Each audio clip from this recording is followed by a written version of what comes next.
Hey, bonjour à tous, ici Julien. Dans cette vidéo, j'aimerais vous parler de l'IA. Et comme vous l'avez vu dans le titre, si j'ai pas trouvé de meilleur titre, l'IA ne vous remplacera jamais. On voit depuis le début de la sortie de l'IA, en tout cas de sa démocratisation par ChatGPT en fin 2022, des discours marketing qui disent tout simplement l'IA va vous remplacer si vous ne l'appliquez pas dans votre vie. C'est le grand remplacement par l'IA. Euh, voilà, vous allez vous faire remplacer, apprenez-la si vous voulez pas qu'elle vous apprenne, utilisez-la si vous voulez pas qu'elle vous utilise. Enfin, tous ces discours marketing qui sont loin d'être faux, mais très très loin d'être vrais. J'aimerais qu'on stoppe toute cette mascarade, parce que voilà, c'est des bêtises. Et je vais vous démontrer dans cette vidéo pourquoi l'IA ne vous remplacera jamais. Et si vous voulez profiter de cette IA, et en tout cas que vous puissiez amplifier votre pensée par elle, bien qu'elle ne vous remplacera pas, même si vous amplifiez pas votre pensée, si vous voulez vous amplifier par elle, je vais vous montrer en détail comment on fait, quel système mettre en place. Et pour le moment, je vais vous illustrer, donc à partir de ma dernière newsletter, vous pouvez rejoindre ma newsletter qui est dans la description, pourquoi l'IA ne vous remplacera jamais. C'est parti. Donc, très simplement, Euh, l'IA, elle remplacera les robots, pas les humains. L'IA, elle est dédiée à se remplacer elle-même, par elle-même. Elle va pas remplacer des humains, elle va remplacer des robots, ok? Donc, si vous êtes humain, elle vous remplacera pas. Vous n'avez pas besoin de vous inquiéter, vous n'avez pas besoin d'apprendre l'IA, vous n'avez pas besoin de faire quoi que ce soit. L'IA ne vous remplacera jamais, tout simplement.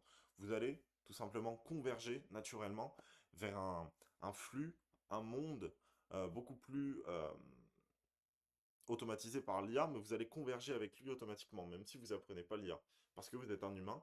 L'humain, ça, c'est fait pour s'adapter à tout, ok? L'humain s'adapte à tout.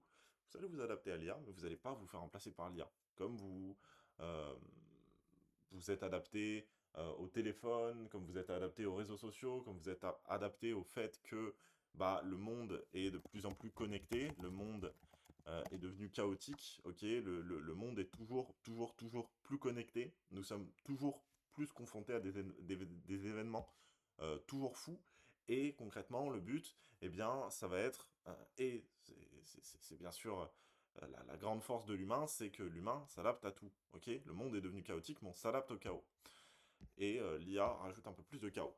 Donc, je vais vous illustrer mon point par deux visions, le macro au niveau du système et le micro au niveau de l'individu. Donc, commençons par le macro. Qu'est-ce qui se passe d'un point de vue froid dans le système, pas d'un point de vue humain? La folie, elle s'accentue, c'est ce que je dis, tout le monde, que ce soit de façon personnelle ou que ce soit de façon professionnelle, intègre l'IA dans sa vie. On a pu voir avec la dernière conférence de Google, I.O., qu'ils intègrent l'IA dans toutes leurs nouveautés. Ok, que l'IA est euh, la chose principale, l'objet brillant à intégrer partout dans la vie personnelle et professionnelle de leurs utilisateurs. Que ce soit la même chose pour Apple, même s'ils sont un peu à la traîne, que ce soit la même chose pour quasiment toutes les entreprises de technologie du monde, c'est l'IA, l'objet brillant. Tout le monde utilise l'IA, et malheureusement pour tout et n'importe quoi. On avait jusqu'alors une équation du travail qui fonctionnait depuis des millénaires, qui était travail égale temps fois effort. Cette équation est toujours valide, ok? Si vous travaillez au McDo, votre équation du travail, c'est temps fois effort égale argent, ok? Dans quasiment tout le monde, faut pas vivre dans notre bulle, hein. Moi, je travaille sur Internet, mais j'essaye de me retirer de cette bulle hein, d'Internet. Je vais pas dire que en tout cas, moi, je suis pas valide dans mon travail, parce que ce pourquoi je suis payé ne se résume pas hein, à la labeur, hein. Ça, c'est la variable labeur, temps fois effort, c'est la labeur qui ramène de l'argent. Eh bien, moi, personnellement, je ne suis pas dans cette équation, je suis dans cette équation-là. On y reviendra un peu après.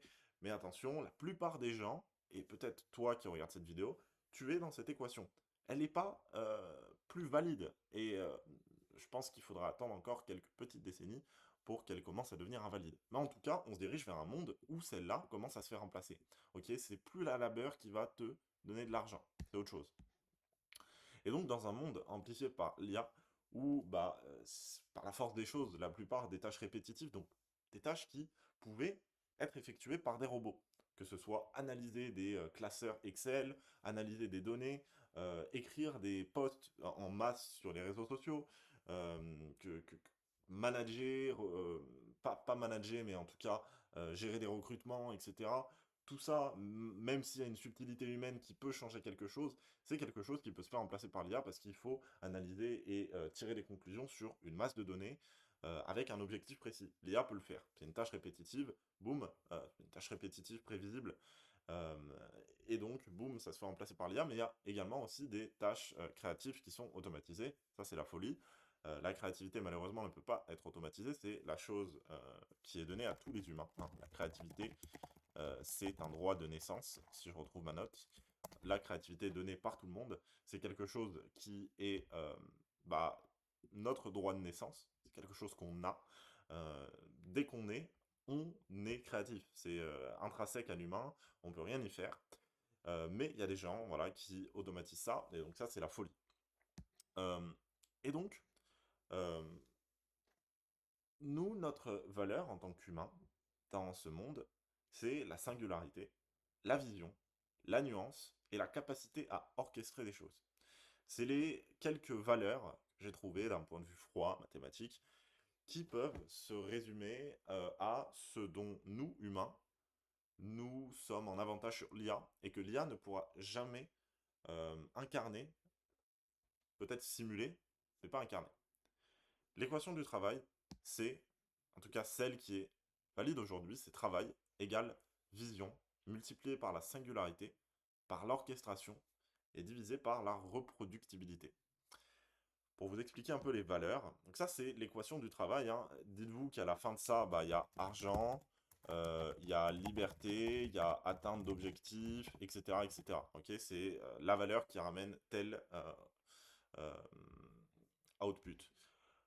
Donc, la vision, c'est votre capacité à créer du sens, à penser en dehors du cadre et à sentir les émergences, à créer du sens. Moi, ce que je suis en train de faire à travers cette vidéo, je suis en train de créer de la vision, je suis en train de créer de la singularité, et je suis en train d'orchestrer ma singularité en tout simplement prenant un texte que j'ai écrit pour clarifier ma pensée et en l'orchestrant tout simplement dans une vidéo, un format que tout le monde aime. Et reproductibilité, bah, ma pensée, c'est quelque chose qui peut être reproductible, bien sûr, mais en tout cas, ma pensée à moi, euh, bah, c'est ma pensée. Ok, c'est la singularité. Et donc là, ce que je suis en train de faire, pour vous prendre un exemple pratique dans le concret, je suis en train de vous donner ma vision. J'essaye de penser en dehors du cadre, de nuancer, d'avoir une approche émotionnelle, humaine, où je vous dis que l'IA ne vous remplacera pas. Je sens les émergences, je sais que l'IA, ça va être quelque chose, et c'est quelque chose qui est très utile pour amplifier sa pensée, pour créer, mais, mais, là où la plupart des gens pensent que c'est quelque chose qui va tous nous remplacer, ou que c'est quelque chose qu'il faut absolument mettre en place parce que c'est dangereux, parce que ci, parce que ça, ben moi je vous dis que non, l'IA va jamais vous remplacer, que c'est simplement un bonus et que vous pouvez faire sans. Et donc ça, c'est mon émergence, je sens cette émergence et j'essaye de créer du sens autour. La singularité, bah, c'est ce qui rend tout simplement votre travail non interchangeable. Donc, votre vécu, votre style, votre pensée, votre voix, voilà, tout ce qui fait que vous êtes un être humain, que vous avez des émotions, du goût. euh, et le goût en particulier, c'est quelque chose que l'IA n'a pas. Ok, le goût humain, de dire putain, ça c'est de la merde, je déteste ça. Ça c'est vraiment nul. Ah, mais non. En fait, j'adore ça. Ah ouais, putain, ça me rappelle un souvenir que j'avais quand j'étais petit. Ça me rappelle euh, le, le, le goût que je mangeais, que ma mère, elle me faisait quand je faisais un repas. Elle me faisait ça quand j'étais petit. Vous voyez ce genre de choses-là? Ça, c'est la singularité humaine. C'est con, hein? Mais c'est la singularité humaine. L'IA ne pourra jamais dire ça. Je sais pas, par la force des choses. Ça peut paraître vraiment con. Et ça l'est. Mais ça l'est pas complètement. Ok, si vous appliquez ça dans votre business, bah, intrinsèquement vous allez avoir du goût, vous allez avoir une histoire, vous n'allez pas être voilà un robot tout simplement. L'orchestration. Bah, moi j'utilise l'IA, hein. J'utilise des outils, des systèmes, ça c'est mon second cerveau, euh, comme un chef d'orchestre. J'utilise tout ça, j'orchestre tout ça pour faciliter mon travail, pour faciliter l'exécution de ma vision, de ma singularité, et pour rendre mon travail beaucoup moins reproductible. Ok? Ça sert à ça l'orchestration. La reproductibilité, qu'est-ce que c'est? Bah, c'est faire en sorte que votre travail, il soit pas reproductible par n'importe qui. Par exemple, je prends l'exemple qui me vient le plus rapidement, le plus bête, hein. Quelqu'un qui travaille à McDonald's, ok, je sais pas, qui est serveur à McDonald's ou caissier, son travail, il est extrêmement reproductible. Il est remplaçable. Il y a des gens qui postulent tous les jours à McDonald's. Il y a des gens qui sont capables d'additionner deux chiffres pour donner un compte et rendre une monnaie. Enfin voilà, c'est quelque chose de très très facile. C'est reproductible. C'est automatisable. Et donc, c'est facilement remplaçable. Donc, vous n'avez pas énormément de valeur. Et vous n'avez pas, dans ces métiers, en tout cas, l'opportunité, la plupart du temps, de mettre en valeur votre vision humaine, votre singularité, et d'orchestrer quelque chose. Et donc, la reproductibilité, bah voilà, c'est rendre votre travail euh, irreproductible, tout simplement, hein. Euh, et dans l'économie actuelle, plus votre travail est reproductible, moins il a de valeur. Ok.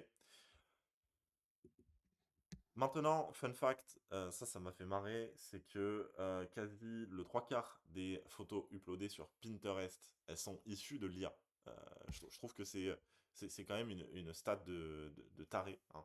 C'est-à-dire que quand vous ouvrez Pinterest, vous tapez un truc, bah, vous avez 3 chances sur 4 que bah, l'image que vous voyez, c'est généré par de l'IA. Plus d'infos, si vous voulez, en consultant la Dead Internet Theory, qui est tout simplement une théorie complotiste qui commence à devenir vraie par la force des choses, malheureusement, qui dit que en fait, tout ce qui est sur Internet est généré par des robots, qu'il n'y a pas d'humains sur Internet, et ça commence à devenir vrai. Ça commence à devenir vrai, ça commence à être de moins en moins complotiste. Maintenant, d'un point de vue micro, donc au niveau de l'individu, qu'est-ce que nous, on ressent d'un point de vue émotionnel sur ces changements?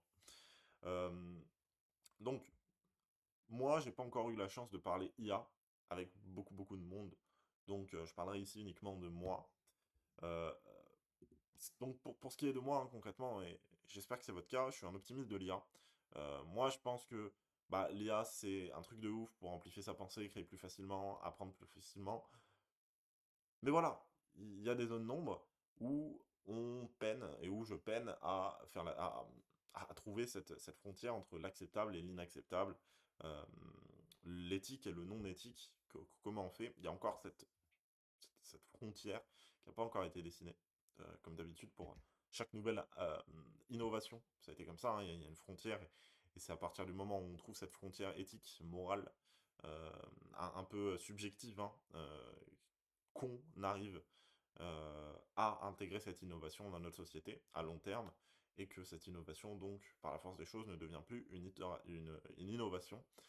Euh, donc, voilà, je me demande concrètement comment je vais faire. Parce que je connais la valeur de ma pensée, de mes émotions, de mon histoire, de mon savoir, de mes idées, tout ça. Euh, mais je me demande sérieusement, dans un monde où on a une super intelligence qui est capable de faire tout ce qu'on faisait en 30 secondes, sans fluctuation d'humeur, sans émotion, sans demander de salaire, de vacances. Voilà, il y a des questions à se poser, et je pense que ce serait être peut-être irrationnel ou inconscient de ne pas se les poser. C'est important de se les poser, je me les pose. Je me demande où est ma place, comment intégrer l'IA pour bah, justement mettre en valeur. euh, Parce que il faut, et je finirai là-dessus avant de passer sur le reste de la vidéo. euh, L'IA, le truc c'est que l'IA, elle a des choses que seulement elle sait faire. Il n'y a que elle qui est capable de traiter 100 colonnes dans un tableau simultanément. Il n'y a que elle qui est capable d'analyser 10 000 données en 10 secondes. Ok. Pour le coup, si vous demandez à l'IA de vous aiguiller sur un choix X ou Y, ça va être une suite de calculs euh, froid, euh, surréfléchi. Alors que là, l'humain, il va avoir la richesse, et c'est vrai que c'est quelque chose qui est pas forcément très très avantageux dans la vraie vie, dans la vie de tous les jours. Des fois, il faut faire des fois choix, mais la différence entre l'humain et l'IA, c'est que l'être humain, il est capable d'avoir du goût. Pour prendre un exemple con, bah voilà, là je bois cristalline, je sais pas pourquoi, j'aime bien, c'est 1,5 litre, c'est rapide, j'aime bien le goût de l'eau. Voilà, c'est du goût, je déteste épars, c'est un goût acide, aigu, on dirait que je bois de l'eau des chiottes. Voilà, c'est du goût, je veux dire. Alors que mes parts, c'est intrinsèquement mieux pour mon transit, c'est mieux pour peut-être ma santé, c'est mieux pour plein de choses, mais j'aime bien le cristalline, voilà, parce que j'aime bien le goût de l'eau. C'est pas rationnel, c'est pas froid, mais en tout cas, ce genre de raisonnement s'applique dans plein de trucs de la vie. Euh, et donc, c'est ça qui différencie l'être humain de l'IA. Et en fait, il faut savoir, en tant qu'humain, instaurer ce genre de trucs irrationnels, mais qui sont attachants, hein. Quand vous faites ça autour de plein d'humains, bah, vous êtes attachant parce que vous êtes humain. Vous comprenez? Et l'IA ne peut jamais faire ça. Ok. On va dire que nous, les humains, si on prend ça dans la cour de récréation d'une école, euh, l'IA, c'est un peu le nerd qui reste avec ses théories complexes, froides, chiantes, qui plaisent à personne.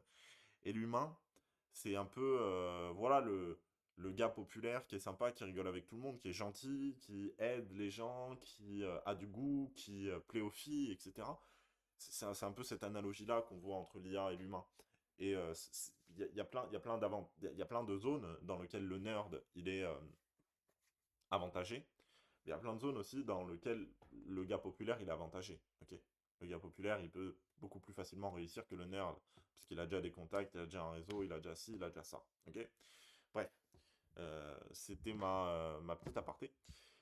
Et également, moi, je pense que on vit dans un monde qui court à sa perte, en termes écologiques, en termes de ressources, en termes de morale. On vit dans un monde qui court à sa perte.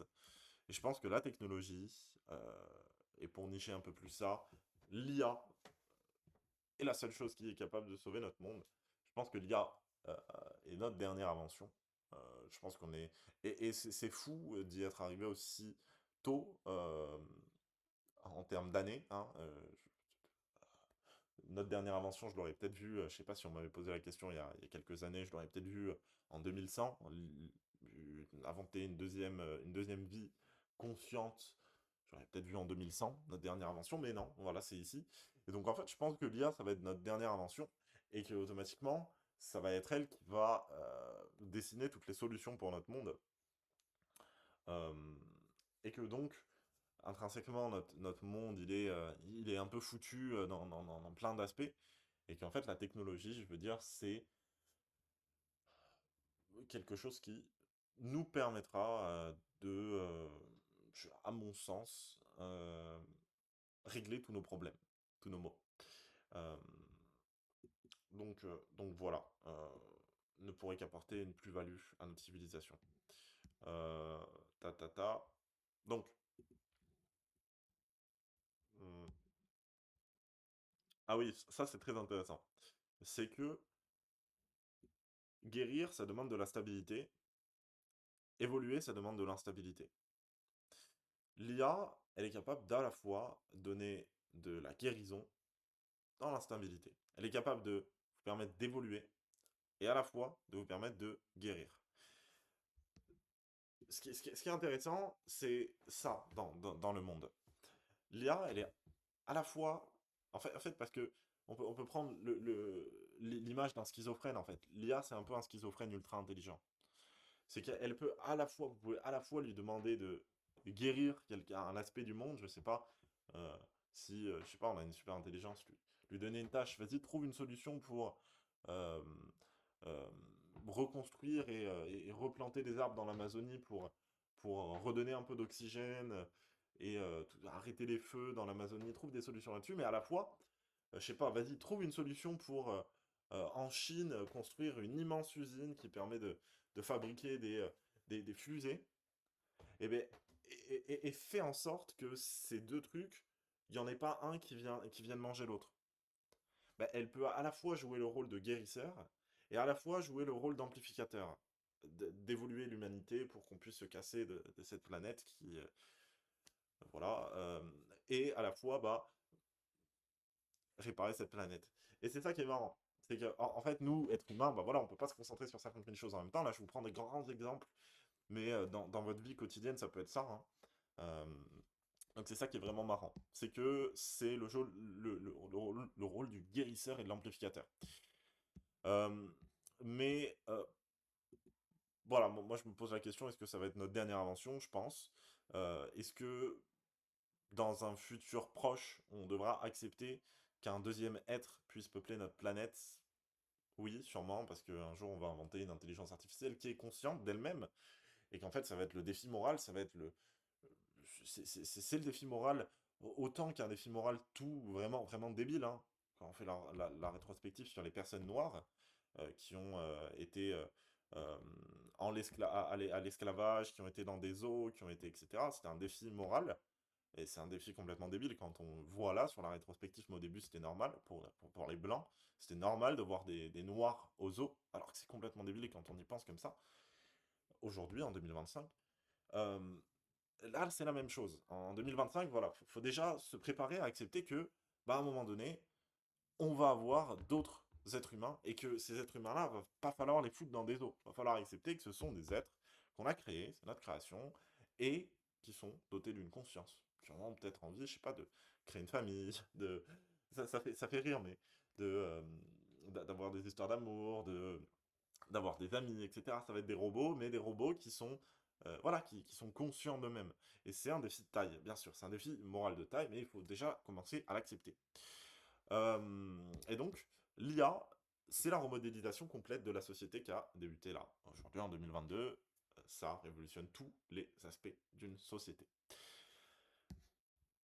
Et aujourd'hui, je vais finir sur un point très bateau, mais nécessaire. Voilà, vous entendez depuis ça depuis longtemps. Pour vous donner concrètement comment vous allez faire pour bien utiliser l'IA et pas pour casser votre cerveau. TikTok, Instagram, Twitter, YouTube, tous les réseaux sociaux, ce sont des engins de la dérégulation cérébrale et du système de plaisir. Eux, ils ont cassé l'équation de la récompense, qui est récompense égale effort plus temps fois difficulté. Plus vous mettez l'effort dans longtemps et plus c'est difficile, plus la récompense va être élevée. En revanche, aujourd'hui, bah, vous pouvez aller sur TikTok, scroller, bah, vous allez avoir une grande récompense. Ça a cassé l'équation de la récompense. L'intelligence artificielle, quant à elle, c'est un engin d'atrophie cérébrale. Elle a cassé l'équation de l'effort. Effort égale temps plus labeur. Et donc, c'est ça qui est marrant. C'est que là, on a cassé ce qui donnait à l'humain l'envie d'avancer. À la fois la récompense et à la fois l'effort. La récompense nécessite l'effort, et l'effort amène la récompense. Mais si on n'a plus besoin de mettre d'effort pour avoir de la récompense, et si la récompense ne nécessite plus d'effort, comme ça on est. Et c'est ça qui est marrant. Donc, j'aimerais que vous preniez ce point très très au sérieux. S'il vous plaît, faites en sorte de mettre un peu d'effort dans votre vie et un peu de récompense. Gardez ça, c'est très important. Sinon, vous allez casser votre système de plaisir et vous allez vous atrophier cérébralement, ne plus être capable de faire un effort de réflexion dans votre cerveau. C'est très important. Et si vous avez des enfants, vos enfants vont très certainement vivre dans un monde qui va être en grande majeure partie drivé par l'IA. S'il vous plaît, éduquez-les à ça dès maintenant. Mais cependant, attention, un peu d'optimisme, elle cassera jamais l'équation de l'humain et de sa pensée. Pourquoi? Parce que après des décennies d'études, bah, les scientifiques ne peuvent toujours pas expliquer pourquoi deux cerveaux différents, deux cerveaux identiques pensent différemment. Voilà. On a tous le même cerveau, mais on pense tous différemment. Et oui. Et donc, l'équation de l'humain, bah, je veux dire, c'est un truc qui est pas posable. Ok, sur une équation. Ça ne peut pas être posé. C'est pas quelque chose qui est logique. C'est quelque chose qui est au-delà, en fait, du domaine un peu de la science. J'appellerais pas ça un truc spirituel, hein. On va rester dans le concret, mais euh, voilà, c'est au-delà de tout ça.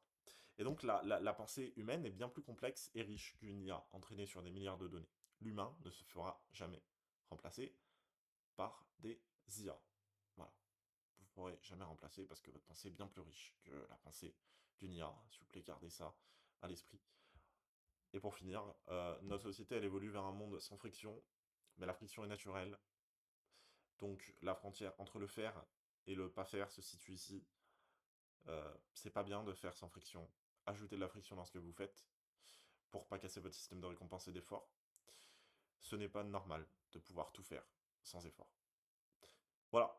Si vous voulez me donner votre opinion dans les commentaires, je serai vraiment ravi de l'écouter et de le lire et de vous y répondre. Si vous voulez rejoindre ma newsletter, elle est dans la description. Et voilà, c'était tout pour cette vidéo. J'espère qu'elle vous a plu. Je vais couper l'enregistrement. Merci d'avoir suivi. Ciao.